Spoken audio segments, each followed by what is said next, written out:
is video number 2 for week 7. This is Project 27 part 2.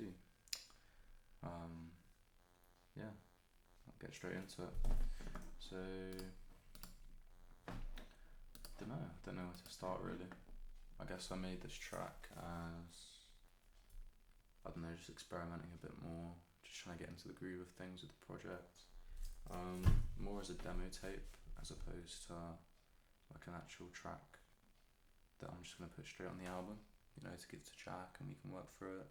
And then, if it ends up alright, then yeah, it'll go on the EP. Not album, EP. But yeah, I guess like the other track, the basis for this is a drum track. It slowly increases in volume. So I've automated that one.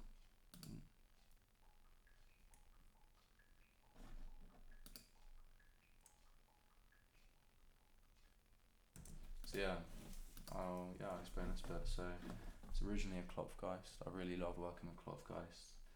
Still don't know what it means, but I assume it's some kind of machine. The same thing that the metronome is. But I love just the simplicity of the sound, literally sound in its simplest form.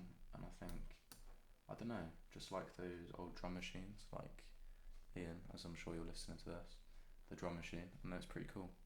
It's really basic, but it works, and it works in a lot of music. So obviously I haven't kept, well not obviously, but I haven't kept it completely original. I've tried to add my own spin to it, compressed it decently heavily, whacked a wider on that as well, chroma verb, nothing special, just basic chroma verb, and then a channel EQ, just removing those low end, not sure if there was much low end, but removing whatever low end there is. And I think the proudest part is this bit crusher. So in order to do this, I've bounced this in place, dragged it down into just created a new one of these, made sure to fade it in at the same time just so it isn't just suddenly there, and yeah, I've applied a bit crusher. I think before I experimented with the rise, I think this is a rise, yeah, it's an ESP, it's not piano. Experimented with a rise, but didn't quite have the effect I wanted to give it, so probably can't hear that, but yeah, I think it works quite well. Yeah, I think a bit more MIDI with this track as compared to the first one. Well, it's pretty much all MIDI, minus the hat.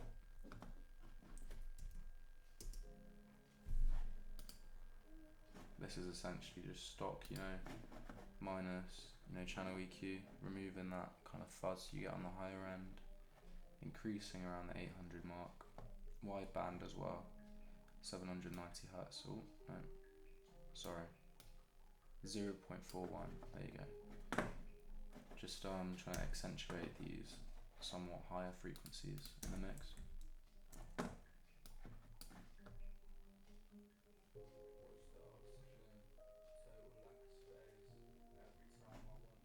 So yeah, old vinyl keys, I think these are pretty much identical. I think they're just in a higher pitch and slightly different chord progression. Don't want to keep it identical to the introduction, so I thought if I keep it simple here, bring it out a little bit more in the main chorus part, it could help to accentuate the track and make it a bit more, I don't know, give it a bit more of a live feel, I guess. Really simple bass as well, just repeating motifs, trying to I don't know, give the track a bit of an identity. Obviously got my voice there.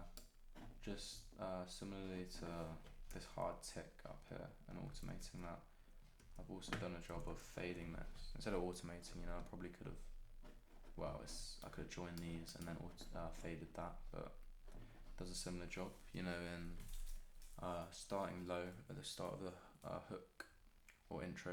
No, it's an intro. A verse. Starting low and then bringing it up towards the end to give it, I don't know, a bit more of a journey rather than just having, okay, here's your block of music and here's the next block of music. Added some hats as well. really quiet in the background, but just adding a little bit of high end, I guess. So yeah, I mean that's the verse pretty much done. Oh yeah, and I got this bit as well. I think this is the actual basis of the track. I was just messing around on the Roland, found a cool preset that actually works with. I'm looking at it now. The envelope is actually flipped so that when you're pressing the key, it's not actually making any sound, but when you let go, it makes sound.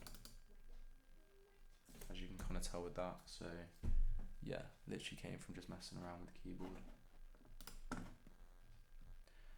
Make sure to keep it all the way throughout the track. I think originally it did hit on every single bar, but I decided to take one of them out just because, you know, you don't want to keep it too repetitive. Well, my dad told me you don't want to keep it too repetitive, and I listened, I guess, and I hope it isn't too repetitive.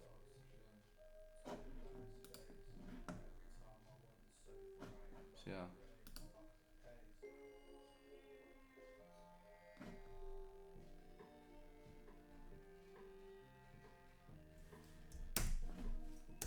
So yeah, hook. Not much has changed here, just adding slightly more danceable chords, I guess. A bit more of a bouncy pattern. I've made sure, as you can see in close editing, not to overlap the notes because that can cause a bit of mess. Less of a clean sound, especially with this synth. You know, other synths you wouldn't really have a problem, but with this one, I figured you have to keep it really clean. Changed the bass line as well. Added some drums.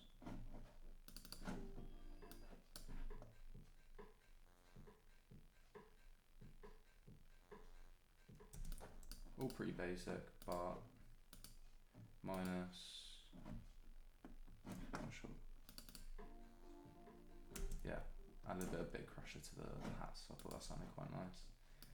Other than that, I've added everything into this summing folder, track stack. Just really done this as opposed to Ian's method of, if I can find it, I don't think I can. Yeah, Ian's method of grouping things in the same group. I like using these little folders. I think they work quite nicely. But yeah, bit of shape as well, similar to the last track. Yeah, I might leave it at that because I think I've gone on a bit. But yeah, that's Project 27 Part 2 and a possible contender for the EP. I'm not sure yet. I guess I'll wait and see. So yeah, sweet.